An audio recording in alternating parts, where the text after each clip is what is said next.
Luke 6, verses 46 to 49. It's 5 minutes to 7, Wednesday morning, at the door to the chapel of St. John the Evangelist. A yet-to-be-ordained theological student waits. 2 minutes to go before the Eucharist is due to commence. Candles are lit, credence table set, Bible in place, student robed, and a sizable congregation prayerfully seated. No priest. 1 minute to 7. In the far distance, a figure emerges from the early morning mist and urgently makes his way to the porch. Our priest has arrived. Student and priest, with restrained and liturgical urgency, enter the vestry to the waiting alb and stole. "Who's on the calendar today, Wilf?" asks the bishop. "Rotter Waiter," I replied. Says the bishop. All is well. The service begins and moves through to the homily. Sir Paul stands and tells us about the Rotter Waiter, a wonderful recounting of his life, the issues he faced, and the strength and resoluteness that the Rotter displayed in a time of great conflict and difficulty. He recounted the situation of our church and the country, all interwoven with anecdotes and pithy observations, and all too short of 15 minutes. Service completed and everything put away. And as I walked home, accompanied by other students, one commented to me, "Goodness, Sir Paul must have spent a long time preparing that sermon. Wasn't it excellent?" I agreed that it was indeed an excellent sermon, and agreed that he must have spent considerable time preparing. I didn't say anything about our brief conversation in the vestry. I really didn't need to. For Sir Paul, who had come to rediscover his Maori heritage in his mid-30s, and who had then dug deeply into his roots and immersed himself in his culture, so much so that some 30 years later he gave that homily, and he spoke as only one with deep knowledge and understanding could. He spoke like a man who, building a house, dug deeply and laid the foundation on a rock. Now, today's parable really should come with a warning label, for it can be a very dangerous piece of scripture. When we hear this reading, we can nod in a superior sort of way. Silly builder, not digging deep enough. Silly man for building on sand. We nod knowingly each time we hear these parables. Certainly not something that we would do. We are confident in the knowledge that any wise person would know where and how to build, and if they were foolish enough to build poorly, then shame on them. In our arrogance, we blissfully forget that deep foundations, even shallow ones, cost money, cold, hard cash. Cash that is often beyond those who live in poverty. For many, the only land available to build on is that land rejected by the wealthy and powerful. Many of the communities around the world we call slums are built with no foundations and with materials that no wealthy person would ever dream of building with. And so often those communities pay a deadly price as floods and fires, disease and violence rip their homes apart.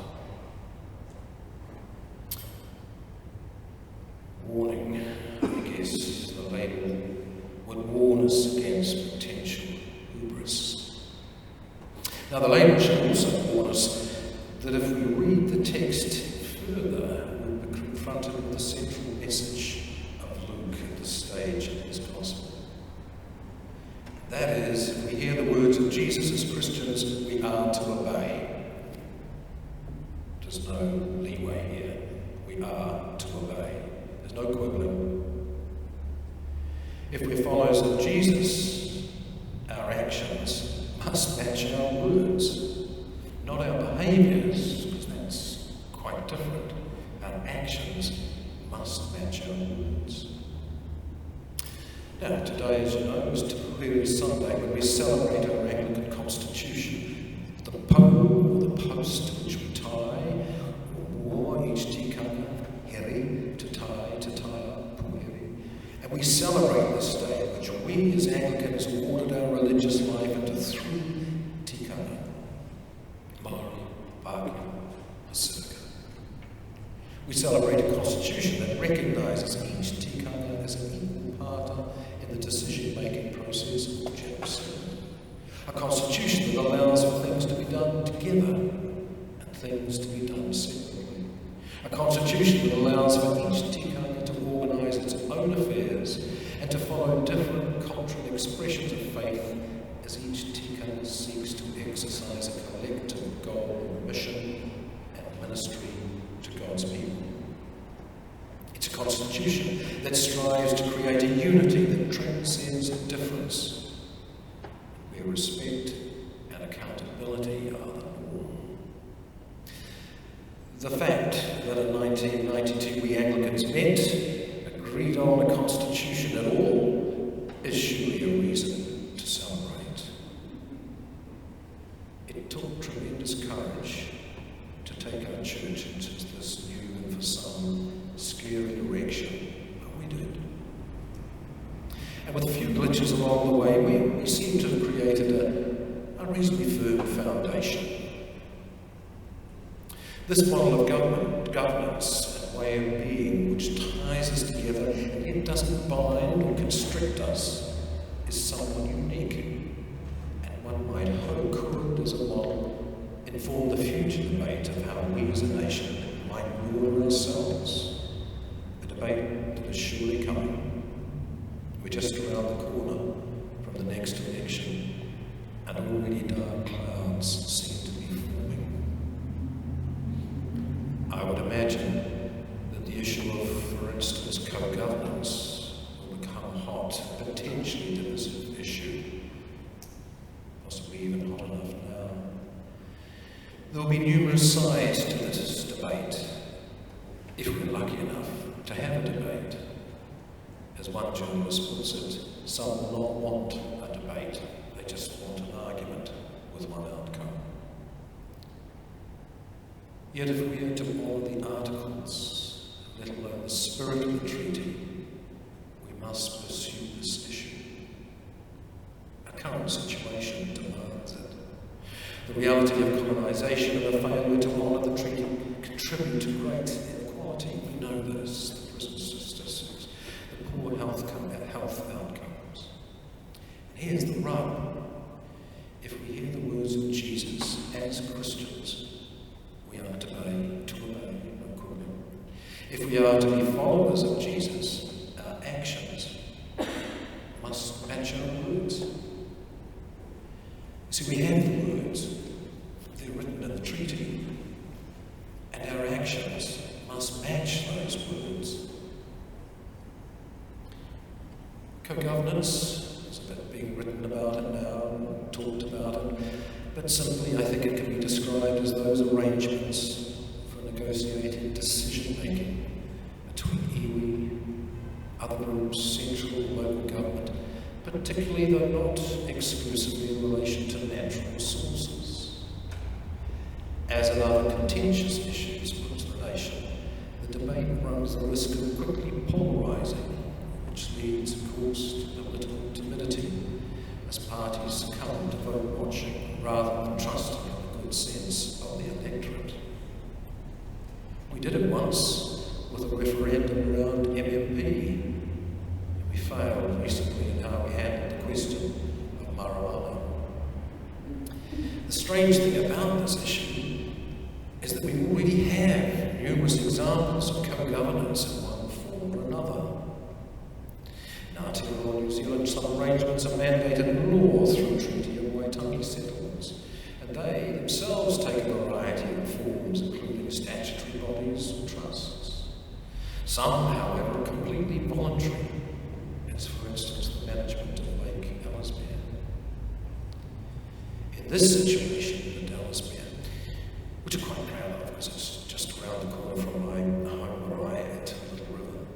In this situation, decisions regarding the management of the lake and its associated wetlands are vested in a co-governance group comprising Te Ruralau, Naitapu, the Canterbury Regional Council, Selwyn District Council, Christchurch City Council, and Te Papa-Atawhai Department of Conservation, who all share the responsibility for Te Waiora, Lake Ellesmere.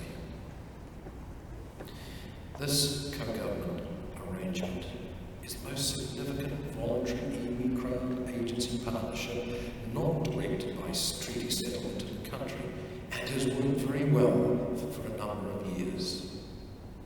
It's somewhat similar in nature to Tainui's role in managing the Waikato River and Tuhoi's involvement in managing the mystical land surrounding Lake Waikaremoana. So you see, these examples rather turn the argument on its head. We don't need to debate whether we should adopt a co-governance model. Rather, we should debate how we should extend it to other spheres of national ordinance. As former Minister of Treaty, for the Treaty of Waitangi negotiation, Chris Finlayson explains, the concept itself is nothing new. I quite like his comments here.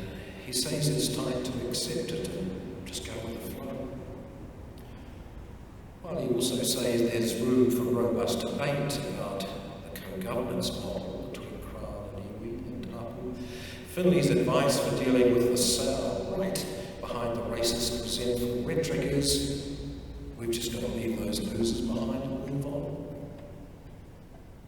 They don't like tangata whenua. They dream of a world that never was and never could be, he says. And remember, it was Finlayson who helped set up a number of co-governance arrangements during his time as National Government Minister between 2008 and 2017. Remember the groundbreaking signing of the treaty settlement between the Crown and Tainui in 1995, and how that settlement over Rāpatu claims led to the formation of the Waikato River Authority. It became the genesis of other co-governance arrangements, giving iwi an opportunity to participate directly with local or regional government, to provide advice or to take part in the management of a particular resource. And this isn't just sitting on the corner, on the edge of the table, giving advice when asked. If you talk to those involved in that organisation, you'll know that people sitting around that table are full and equal partners. It's a start, but for a deeper putting it right, the process needs to move on to more fundamental issues. The Three Waters legislation, for instance, and the Maori Health Authority. We saw a reaction from some to the Waikato initiative, and are getting a hint of the tensions and aggravations that will accompany the co-governance proposal already planned by the current government. How do we assist in that process of encouraging discussion and debate on these matters? We have our own success in Te Pouhere, which at the time was really quite troubling for some. So what do we do? Well, like much in the scriptures, it's actually quite simple. We just have to get out there, and if you haven't already, start digging a deep foundation. It will be hard work. Digging into stone always is. And if you, like me, could be a little past your prime, join with other diggers and just share the load.